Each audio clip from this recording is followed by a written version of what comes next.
अपने गुरु शिव सहित अपने साहब दीदी के चरणों में प्रणाम। मेरे प्रणाम को स्वीकार कीजिए साहब, दया कीजिए। आइए, आज हम लोग जानते हैं कोरोना काल के समय में साहब का एक संगोष्ठी था।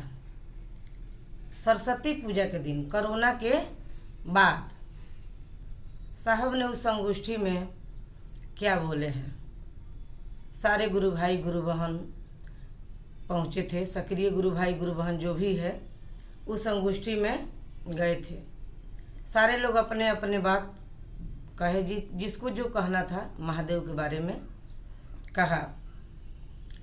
साहब ने कहा कि मैं अपने जीवन में सोचता था कि जो घटनाएं घटी है उसको मैं किताब में लिखूं, लेकिन मुझे अवसर नहीं मिला, मुझे समय नहीं मिला कि मैं लिख पाऊँ। लगता था कि ये बात दिल में ही रह जाएगी। लेकिन ऐसा समय आया, ऐसा कोरोना काल आया कि सारे लोग अपने अपने घर में कैद हो गए और मैं भी कैद हो गया, लेकिन मुझे अवसर मिल गया। साहब ने कहा कि मुझे अवसर मिल गया अपने बातों को किताब में लिखने का। और साहब ने बड़ा सुंदर कहा कि मेरी स्वानुभूति है, मतलब मेरी अनुभव है कि दुखों की घड़ी में गुरु की दया बढ़ जाती है, परिहित हो जाती है। दुखों की घड़ी में शायद ये सबके साथ ऐसा होता होगा, जिसके प्रिय शिव है और जो शिव का प्रिय है। लेकिन ये बात बड़े अच्छे से साहब समझाए, क्योंकि पहले भी एक चर्चा में ये बात कहे थे तो समझ में नहीं आया था।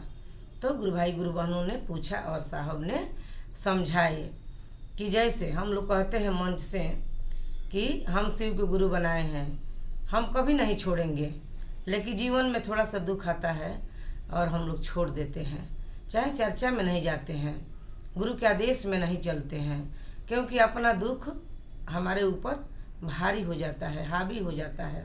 तो साहब ने कहा कि अभी हम लोग शिव को अच्छा से पकड़े नहीं हैं, अभी दिमाग से पकड़े हैं, लेकिन जिस दिन शिव ने हमको और आपको पकड़ लेंगे, शिव के हम और आप प्रिय लगने लगेंगे, उस दिन शिव हम लोग को कभी नहीं छोड़ेंगे।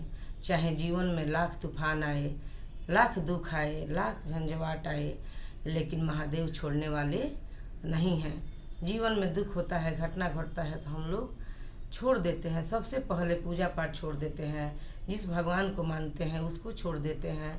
लेकिन साहब ने समझाए कि बंदर के बच्चा को देखे हैं आप, कि बंदर के बच्चा अपने माँ को पकड़ता है, लेकिन कहीं डालिया पर उछलांग लगाता है, उसकी माँ लगाती है तो बच्चा गिर जाता है। डालिया भी कभी कभी टूट जाता है और बच्चा छूट जाता है माँ के पेट से और गिर जाता है।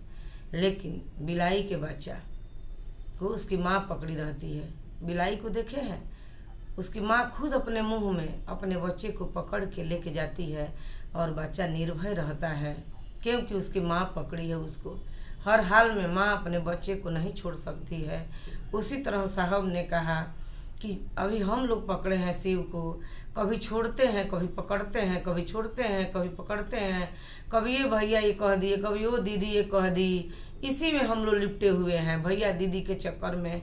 लेकिन जिस दिन हम लोग सीधे महादेव से जुड़ जाएंगे, अपने साहब से जुड़ जाएंगे, इसीलिए कहा है कि साहब की बातों पर विचार किया करना, जब कोई नहीं अपना गुरु नाम लिए करना। जिस दिन हम लोग सचमुच में महादेव से जुड़ जाएंगे, महादेव हमको और आपको जानने लगेंगे, उस दिन महादेव के प्रिय हो जाएंगे और महादेव हम लोग को नहीं छोड़ेंगे। तब भैया दीदी आप लोग से हाथ जोड़ के आग्रह है, विनती है कि सबसे पहले गुरु भाई गुरु बहनों से बचिए, उनके बातों में मत जाइए। कौन क्या कह रहा है, वो साहब क्या कहे हैं, इस बातों पर जाइए और साहब के बात को समझिए। तब देखिए हमारा और आपका जीवन कितना सुंदर होता है।